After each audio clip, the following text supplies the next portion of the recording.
আমি জামবনির কৈরি পাড়ার শিবু কৈরির বেটি সাঁচলে বটি। কাগজওয়ালারা বললে, অতটুকু বইলে হবে কেন? তুমি এবারকার মাধ্যমিকে প্রথম হয়েছ, তোমাকে বলতে হবে কারো কিছু। টিভিওয়ালারা বললে, তুমি খেত মজুরের মিয়া, তুমি কি কইরা কামেন খেটে মাধ্যমিকে প্রথম হলে বলো দেখি, সেটা তোমাকে বলতে হবে খুলে। পঞ্চায়েতের রনি বৌদি, প্রধান, উপপ্রধান, এমএলএ, এমপি সব একেবারে হামলিয়ে পড়ল আমাদের মাটির কুড়ি ঘরে। জামবনি স্কুলের হেডমাস্টার কোন বিহান বেলায় টিভির আগর খুলে হেইকে ডেইকে ঘুম ভাঙায় খবরটা যখন প্রথম শোনালে, তখন মাকে জড়ায় শুয়েছিলাম আমি কুড়ি ঘরের ঘুটঘুটে আধারের। হেডমাস্টারকে দেখা মায়ের পর আমিও চোখ কচালে হাঁ হয়ে ভাইলিয়েছিল। এ কি স্বপ্ন দেখছি নাকি? স্যার বললে, এটা স্বপ্ন নয়, স্বপ্ন নয়, এটা সত্যি বটে। কথাটা শুনে কাঁদায় ভাষায় দিলুম আমরা দু মা বেটি। আজ বাপ বাঁচে থাকলে আমি মানুষটাকে দেখাইতে পারতুম বহুত কিছু। আমার বুকের ভেতরে যে তেজালো সঞ্জা বাতিটা জ্বালিয়ে দিয়েছিল মানুষটা, সেই বাতিটা আজ কেমন আমাদের কুড়ে ঘরটাকে আলো করাইছে, সেটা দেখাইতে পারতুম। আপনারা বলছেন বটে, তোমাদের মতো মাইয়া যদি উঠে আসে তাহলে ভারতবর্ষ উঠে আসে। কথাটা খুবই সত্যি, কিন্তু উঠে আসার রাস্তাটা এখন তৈয়ার হয় নাই। খাড়া পাহাড়ে ওঠা যে কি জিনিস, বহুত দম লাগে, বহুত ত্যাগ লাগে। আমি জামবনির কুড়ি পাড়ার শিবু কৈরির বেটি সাঁচলি। যখন থেকে হুঁশ হয়েছে তখন থেকে শুনে আসছি বেটি না মাটি। ঠাকুমা বলত, পরের ঘরে হেসেল ঠেলবে, তার আবার লেখা পড়া।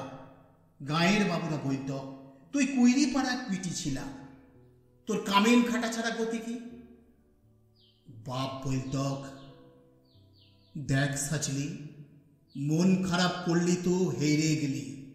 শোন, যে বা যা বলছে বলুক, এসব কথা এক কানে সিমহালে আর এক কানে বার করে দিবি। তখন বাবু পাড়ার কুচিল দেঘরা ঘরে কামিন খাটত মা। ক্ষয় রোগের টারসে মায়ের কতটা ভাগে নাই অতটা।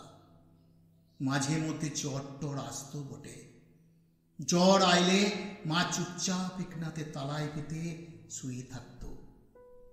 মনে আছে, সে ছিল এক চার কালের সকাল। রোদ উঠেছিল ঝলমালানি, ঝিঙা ফুলের রোদ।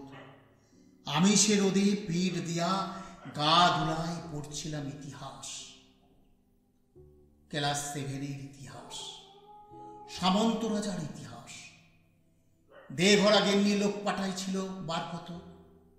মায়ের জ্বর, সে তারা শুনতে নাই চায়। আমাদের দিদি বুড়ি তখন বাঁচে, কুলতলায় বসে ছেঁড়া কম্বল মুড়ি দিয়ে বিড়ি ফুঁকছিল বুড়ি। শেষ তক পড়া থেকে উঠায় মায়ের কাজটুকু করতে পাঠাইছিল বাবু ঘরে। পুরানো ফটক ঘেরা উঠান, অত বড় দোরতালান, অত বড় বারান্দা সব ঝাঁট পাট দিয়ে সাফ সূত্র করে আসছিলাম চলে। বেঘোড়া গিন্নি নাই ছাইলে এক গাদা এঁটো কাটা ঝুটা বাসন আমার সামনে ধরে দিলে। বলল, মামি, তোমাদের ঝুটা বাসন ধুতে লাগব। বাবু গিন্নি সে কি রাগ! কি বললে তুই? যত বড় মুখ নয় তত বড় কথা। জানিস, তোর মা, তোর মায়ের মা, তার মায়ের মা সবাই এতকাল আমাদের ঝুটা বাসন ধুয়ে গুজারে গেল, আর তুই বললি ঝুটা বাসন ধুতে লাগবি?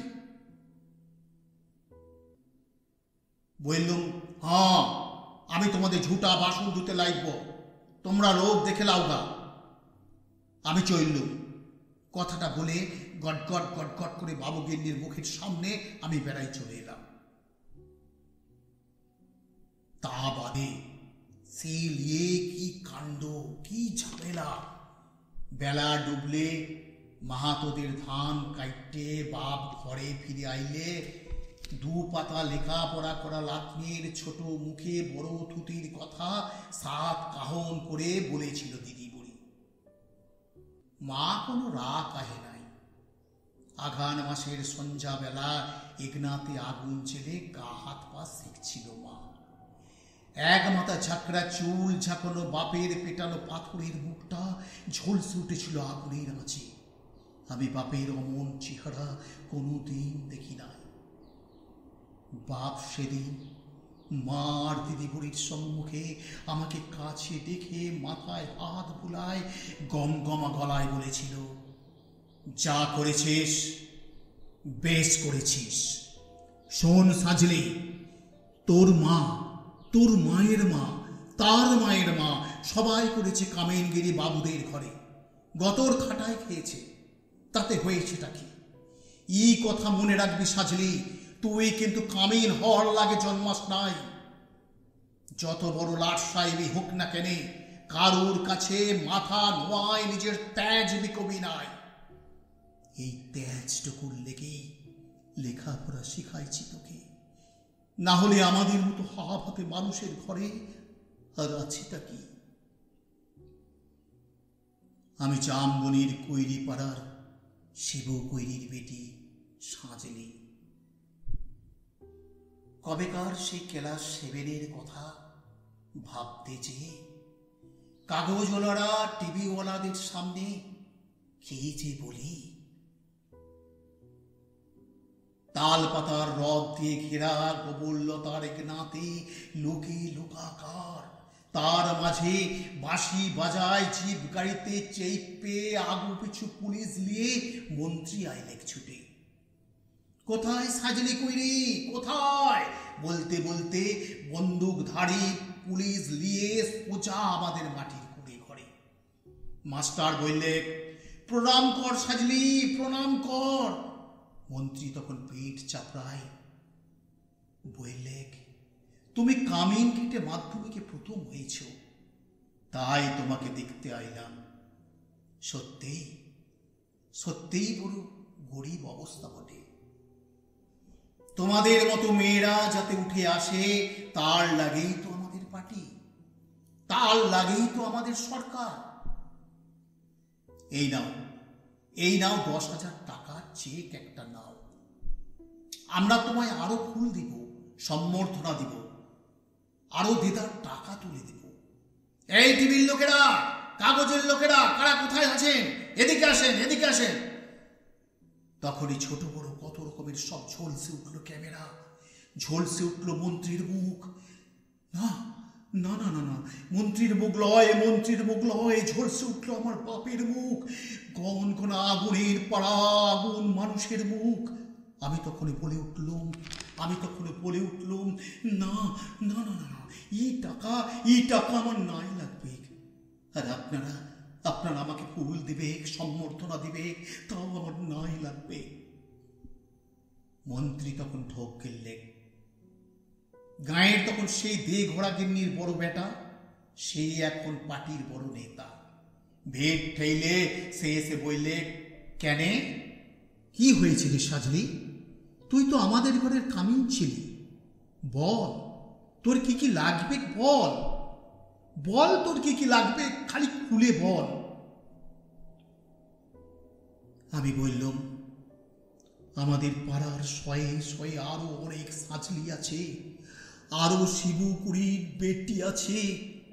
গাঁ গ্রামে তারা যতদিন অন্ধকারে পড়ে থাকবে, তারা যতদিন লেখাপড়ার লাগে কাঁদে বলবে, ততদিন কোনো বাবুর দয়া আমার নাই লাগবে। শুনছেন আপনারা, শুনছেন? ততদিন কোনো বাবুর দয়া আমার নাই লাগবে, কোনো দয়া আমার নাই লাগবে।